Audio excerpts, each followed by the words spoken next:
दिन था 21 अगस्त और समय था शाम के 5:30 बजे और जगह थी ग्रेटर नोएडा के पास में लगने वाला एक गांव जिसका नाम है सिरसा। उसी गांव में सत्यवीर नाम का एक व्यक्ति, उसका परिवार था। उसके परिवार में एक बेटा था जिसका नाम था विपिन भाटी। विपिन भाटी अपनी ही वाइफ जिसका नाम था निकी भाटी, उसी को अपने ही हाथों से उसके ऊपर केरोसिन का ऑयल डालकर लाइटर से आग जलाकर मार देता है। आप जरा इमेजिन कीजिएगा और एक बार दिमाग से सोचकर देखिएगा कि जब वो इस काम को कर रहा था तो उसकी भाभी और उसका 6 साल का बेटा उसी समय उसी घर में ये सारा का सारा नाटक देख रहे थे। तो इस कहानी की शुरुआत होती है 10 दिसंबर 2016 से।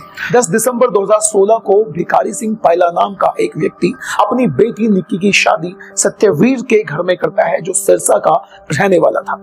निक्की के हस्बैंड का नाम है विपिन भाटी। जब शादी होती है तो शादी में अच्छा खासा बढ़िया खर्चा होता है। निक्की के पिता जरा सी भी कोई कसर नहीं छोड़ते। पूरी शादी में जो खर्चा हुआ था वो पूरे 80 लाख रुपए का हुआ था। उसमें बहुत सारा गोल्ड, बहुत सारे कपड़े, घर में यूज होने वाली बहुत सारी चीजें और एक स्कॉर्पियो गाड़ी भी दी गई थी। शुरुआत के कुछ दिनों में सब कुछ बहुत अच्छा चला। निक्की भाटी ने वहीं पर पास में अपना एक ब्यूटी पार्लर खोला। उसी ब्यूटी पार्लर का एडवर्टीजमेंट करने के लिए वो रील्स भी बनाया करती थी।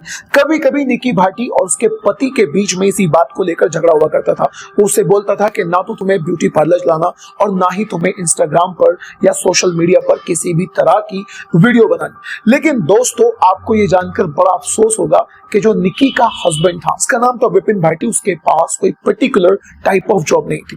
यानी वो किसी भी तरह की कोई जॉब नहीं करता था। अक्सर शराब पिया करता था। जब भी कभी अपने घर आता था तो रात को झगड़ा किया करता था निक्की भाटी के साथ में। और निक्की भाटी की बहन कंचन का ये भी कहना है कि विपिन भाटी के कई सारी और भी लड़कियों से अफेयर्स थे।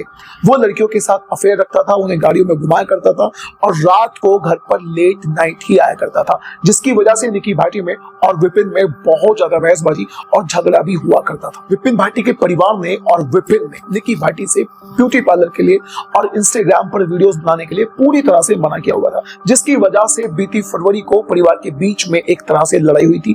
और उसी लड़ाई की वजह से निक्की भाटी घर छोड़कर अपने मायके में चली गई थी।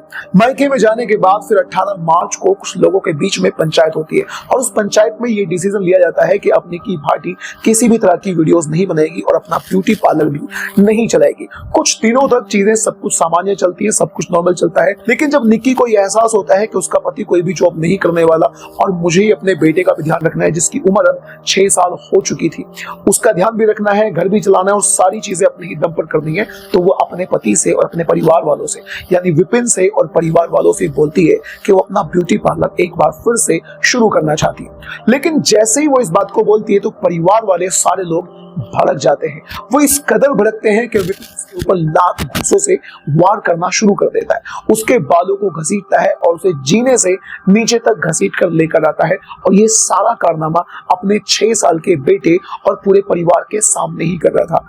हद तो जब हो जाती है जब वो अपनी माँ से केरोसिन ऑयल की बोतल लाने के लिए बोलता है और देखेगा उसकी माँ बोतल लेकर भी आती है। विपिन के हाथ में अब केरोसिन ऑयल की बोतल थी और उसके सामने थी उसकी पत्नी निक्की भाटी और वो एकदम से उस बोतल का ढक्कन खोलता है और निक्की भाटी के ऊपर सारा तेल डाल देता है और उसके हाथ में एक लाइटर था। उसी लाइटर से निक्की भाटी के शरीर में आग लगा देता है। वो तड़पती हुई पूरे घर में घूमती रहती है और परिवार वाले उसके सारे इस सीन को देखते रहते हैं। उन्हें इतनी भी दया नहीं आई कि वो उसे हॉस्पिटल लेके जाए। कुछ पड़ोसियों की मदद से निक्की की बहन कंचन अपनी बहन को लेकर पास के ही फोर्टिस हॉस्पिटल में जाती है, लेकिन वहां जाकर इलाज के दौरान उसकी मौत हो जाती है। आप जरा सोचकर देखिएगा कि एक लड़की को 2025 में जहां इतनी बड़ी बड़ी सरकारें हैं, सारी चीजें चल रही हैं, लेकिन एक लड़की को बेटी बढ़ाओ बेटी पढ़ाओ के नारे, बेटी बचाओ बेटी पढ़ाओ के नारे हिंदुस्तान में लगते हैं, लेकिन एक लड़की को, एक बहू को, एक पत्नी को उसके ऊपर तेल डालकर जिंदा जला दिया जाता है। आप जरा इमेजिन कीजिएगा। निक्की के घर वाले निक्की से दहेज चाहते थे। उन्होंने अभी भी दहेज में एक मर्सिडीज और 36 लाख रुपए की डिमांड करी थी। ऑलरेडी उन लोगों ने बहुत सारा दहेज दिया था। यहाँ तक कि निक्की को जब बेटा हुआ था तो उस टाइम पर भी एक बुलेट गाड़ी और साथ ही बहुत सारा गोल्ड और कैश भी इन लोगों ने उनको दिया था, लेकिन इतने सबसे भी उनका पेट नहीं भरता। अब इस केस में क्या हुआ, कैसे क्या होने वाला है? योगी सरकार ने विपिन के पैर में गोली मार दी है। एनकाउंटर उसका किया गया है, लेकिन पैर में गोली लगी है, वो अभी भी जिंदा है। परिवार वाले जेल जा चुके हैं, यानी उसके परिवार वालों को पुलिस ने पकड़ा हुआ है, उनके ऊपर केस चलेगा, वो जेल जाएंगे। लेकिन दोस्तों सोचकर देखिएगा कि आजू बाजू के लोग, यानी विपिन के आजू बाजू के लोग, उसके रिश्तेदार अभी भी विपिन को बचाने की कोशिश कर रहे हैं। वो कह रहे हैं कि तुम किसी भी सीसीटीवी को चेक कर लो, जब निक्की भाटी ने आग लगाई है, यानी वो कह रहे हैं कि निक्की भाटी ने खुद अपने आप को आग लगाई है, उस टाइम पर विपिन भाटी घर पर नहीं था। आप दोस्तों इस घटना के बारे में क्या कहना चाहते हैं? अपनी राय कमेंट बॉक्स में जरूर जरूर बताइएगा। जस्टिस फॉर निक्की भाटी का आप इस वीडियो के कमेंट में जरूर लिख कर जाइएगा, जस्टिस फॉर निक्की भाटी। और क्या कहना चाहते हैं अपनी राय वीडियो के कमेंट में जरूर बताइएगा।